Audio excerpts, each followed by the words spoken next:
Sorry about that.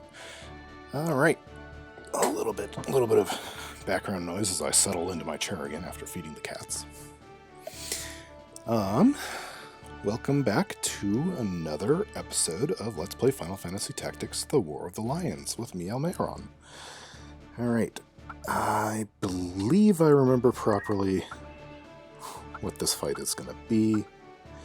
So I looked at Cold Run. He was not wearing, because you do get a menu in between. He was not wearing wizard attire, so I switched one of it. I didn't have enough headpieces, but I had enough enough torso armor, so he was able to get more MP. A little bit, not by much, but hopefully enough.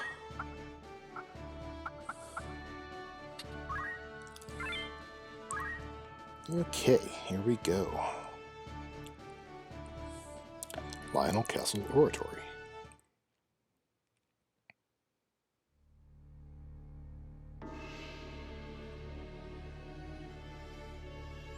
Cardinal Delacroix. I see Gafgarian's sword was no match for his words.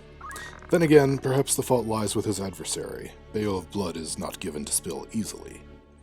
Even when thinned with that of a courtesan, it would seem.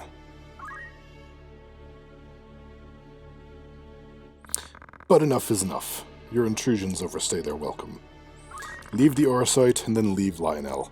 A generous offer and my last. Ramza. Where is Lady Ovelia? Cardinal. You mean to free her? What then? You've turned your back on your house. A man cannot prosecute a war alone. Forget this bootless struggle. Think you mere will enough to see you victorious? Even will needs force, and you have none. Ramza. Tell me where the princess is. Cardinal. Gone to Zeltenia. Her Highness has chosen to accept our hand in aid over yours. Ramza. You lie! Cardinal. Her Highness has taken her first step toward the throne. But she will need a steady hand to guide her, and yours falters. Who better then than us to stand at her side? She saw this. Why not you? There's no reason you should not join us as well. The thought of besting your brothers holds no allure. We care no less for this world's fate than you. Together we can change evilies for the better. Ramza. I have no wish to change the world, but nor can I stand by while men suffer and die on the whim of some select few. Do you truly believe you can change the world? Not even I am so naive as that. Cardinal. Ha ha! Nescient humility from one possessed of such an artifact. That stone you held can twist the very weave of nature, to say nothing of the world. Yet I fear my words are wasted on you. Actions speak louder, yes?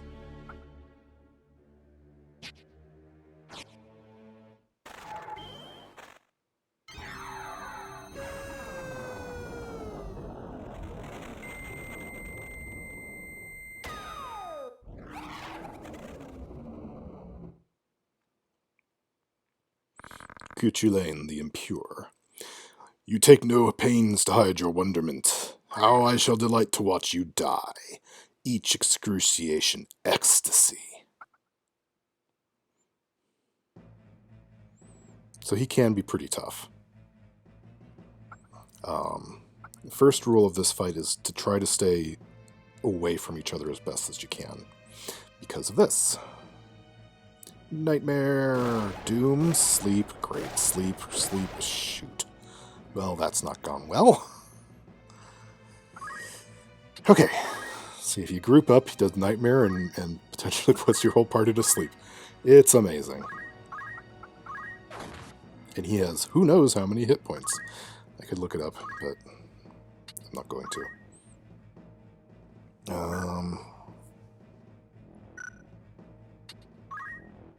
I love the music. I don't really want to punch people.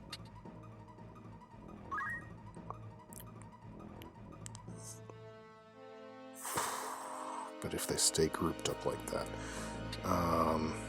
Okay. So it's a simple cross formation. So let's go ahead and wake up Agrius. Ouch.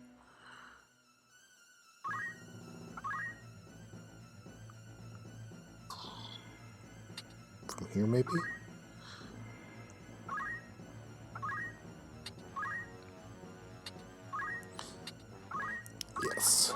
why Hallowed Bolt is amazing at this point. Yeah, job level up.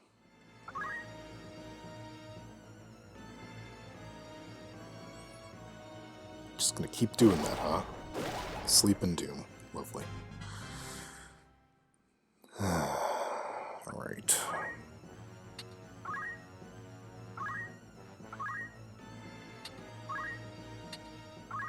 Maybe I can land a jump. That would be nice.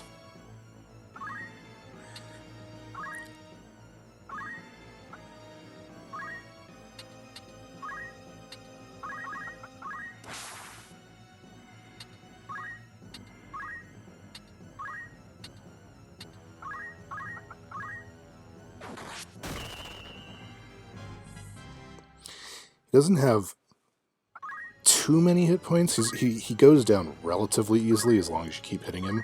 Shoot.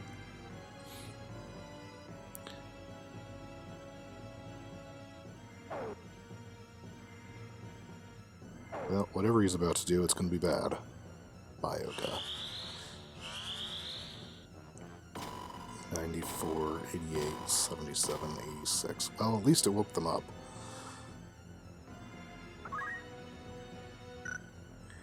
Alright, so it doesn't really matter if I heal you because you're doomed.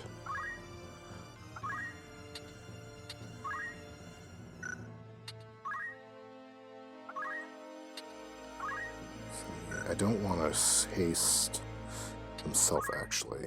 Let's see if I can get it off. On, because it'll speed up the doom. Ah, I guess it was worth a shot. Okay. I like your movement range, Serena.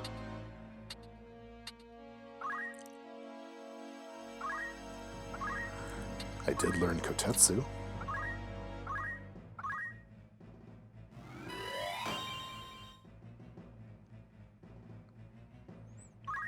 Yep, there he goes. Alright.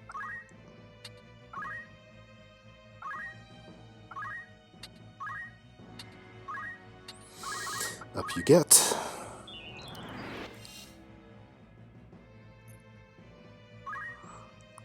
And you'll probably go back down again. Yeah, you're gonna go down again. Let's get you, try to get you out of range.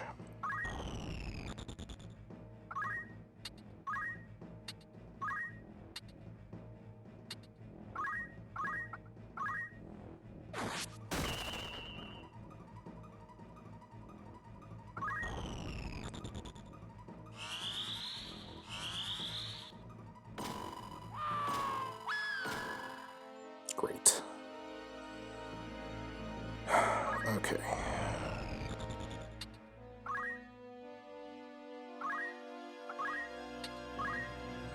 This is why I bring so many people with Phoenix Downs.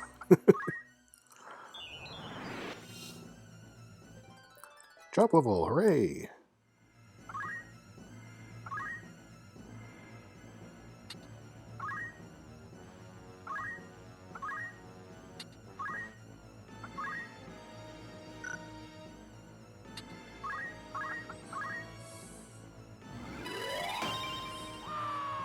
Got it. He stopped moving, so that means I win. Kuchlain the Impure. How strange that I, undying, here should die. A death come early, ere my master could return. See, he's not too bad as long as you keep hitting him. If you take too much time to try to keep yourself healthy, he's gonna end up taking you out because of those giant AoEs.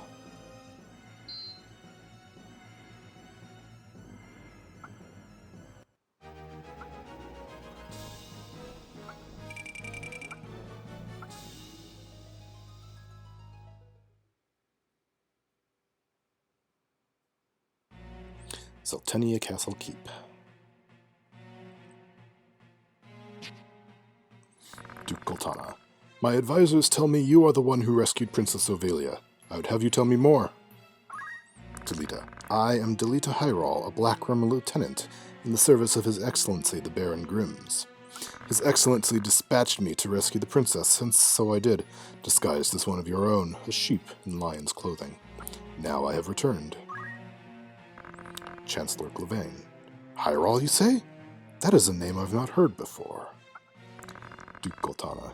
I thought Baron Grims and his Black Rooms fell in battle against the Eye a fortnight past. Delita. Indeed. That dark news spurred me to return with all the greater haste. Goltana. How fares the princess? Bishop Canberrick. She is weary yet from her long journey. She sleeps as if among the dead. Count Sidolphus Orlando. Is it not true you brought a prisoner? Delita. It is. Bring the prisoner forth. Let us hear the reason for your attempt on the princess. Prisoner. 'Twas to stain Duke Goltana's name and keep him from Lazalia. We thought to deny him the regent's seat. Delita. Who gave you the order, Duke Larg? Prisoner. No, a close advisor of Duke Goltana is seeking to curry Duke Larg's favor. Chancellor Glavain. Madness! None among us would fain betray our Duke. Silence this man, he knows not of what he speaks. Goltana. I would hear it nonetheless. Delita. Who was it? Prisoner. Delita. Name the one who gave the order. Prisoner. I'd have your protection. Delita. On my honor as his knight. Speak. Prisoner. 'Twas the man who stands before me, Chancellor Glavain. Glavain. What? How dare you? I do not even know you, knave! Delita. Who put you to it? The Queen? Glavain. Stop this mummer's farce. I've naught to do with this. Delita. To betray your liege lord is an unpardonable crime, Chancellor. Glavain. It was not I. I know not of it.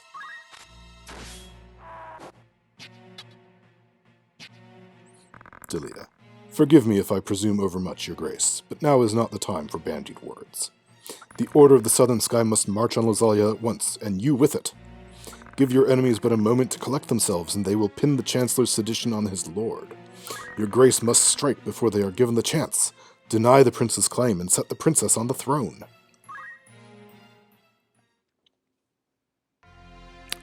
Following his sack of the royal capital of Lazalia, Duke Goltana banished Queen Luveria to Besselet for her hand in the conspiracy and crowned Princess Ovelia queen. But Duke Larg, insisting that Prince Orinus was the true and rightful heir, at once crowned the child prince and declared himself regent. Moving then to free the queen, Duke Larg dispatched the Order of the Northern Sky to Besselet in the name of the new crowned king. Duke Goltana, in turn, set the Southern Sky to march on in Ovelia's name. The curtain had risen on what history would one day record as the War of the Lions. Oh my god, that text scrolled so slowly in the original game. So slowly.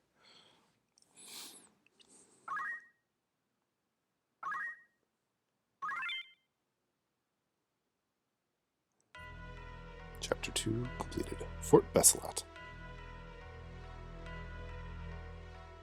The Baron of Bolmina.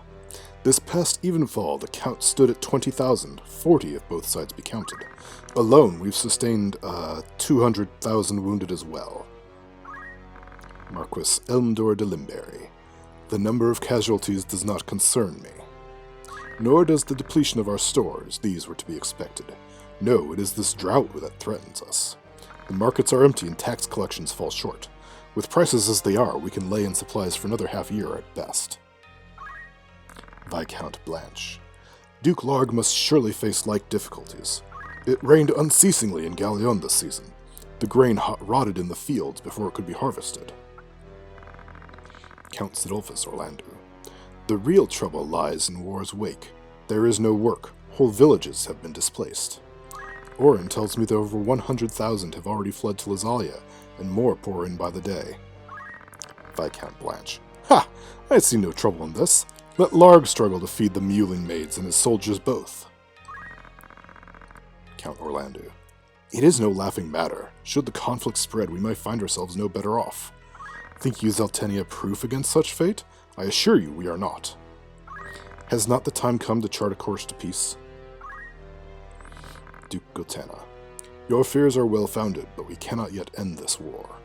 We shall treble the rate of tax, and keep a close watch on those who hope to profiteer in these trying times. As for those seeking refuge outside the castle walls, we shall tighten our patrols at the Limberry border to see they are turned back. Count Orlando. Duke Larg suffers as we do. What better time to treat for peace? Duke Gultana. You talk in circles, Orlando. There can be no peaceful end to this. Count Orlando. The kingdom cannot exist without her people, Excellency. No more than can we. In the 50 Years' War, who bore a greater burden than they? Would you thank them now with higher taxes? And it is not only the people. Our soldiers are made to fight on rations that would scarce feed a child at his mother's skirts. We cannot long sustain this war. It is a matter of resources and resolve. Duke Gultana. Resolve. Have you any? These are the words of a coward. Count Zidolphus Orlando. The 50 Years' War was fought to drive back an invasion on our sovereign soil. We were honor-bound to fight. Duke Gultana. And in this war you do not feel so bound? You were never one given to hypocrisy, Orlando. Show leniency now, and they will only strike the harder. This fight is not only for ourselves, but for our people in equal measure. The crown cumbers them with its every act. We fight to free them of such tyrannies. Viscount Blanche. His Grace has the right of it. Besides, why lay down the sword with victory so near? Your title is ill-earned, Thunder God Cid. Your gentle words would sooner stir a breeze. Count Zidolphus Orlando. Is victory so near? My ears are deaf to its approach. What see you in our plight that portends victory? Or have you forsworn the use of your eyes? Viscount Blanche. I will not sit here and tolerate such insults. Duke Gultana. Enough of this. You disappoint me, Orlando. Pray you do not disappoint me further.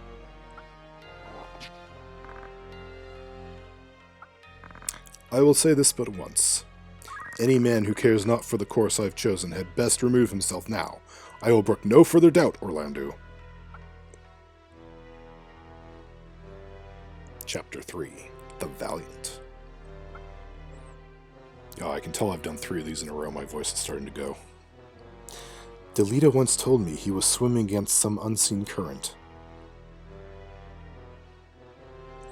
If this current rushed towards war, and the world with it, what hope did I have to fight it? I made for Lazalia to tell my lord brother that someone dictated this war from the shadows, and to test my legs against the current.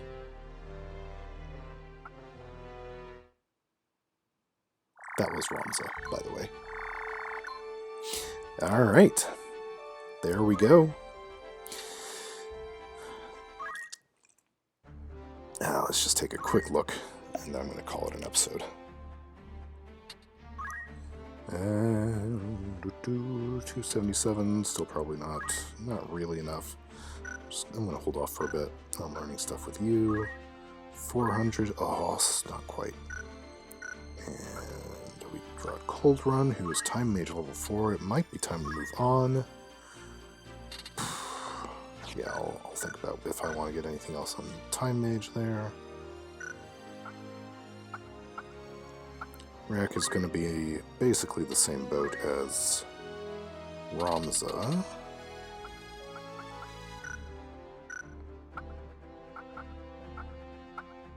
And Serena, yeah, it didn't really accumulate enough of anything to... Yeah, you got move +2. There's no point in learning move +1, unless I want to master Squire, which, whatever. Okay. So, there we have it. We've moved on to Chapter 3. This one's going to be a bit longer, I believe, than the last chapter. And then the fourth chapter is the last, but also the longest. So I hope you have enjoyed, and thank you all for watching. Next time I'll think about what I'm doing. I'll figure it out by next time, obviously, because I won't do another one until I'm done. Anyway, I will talk to you later. Thank you again. Bye for now.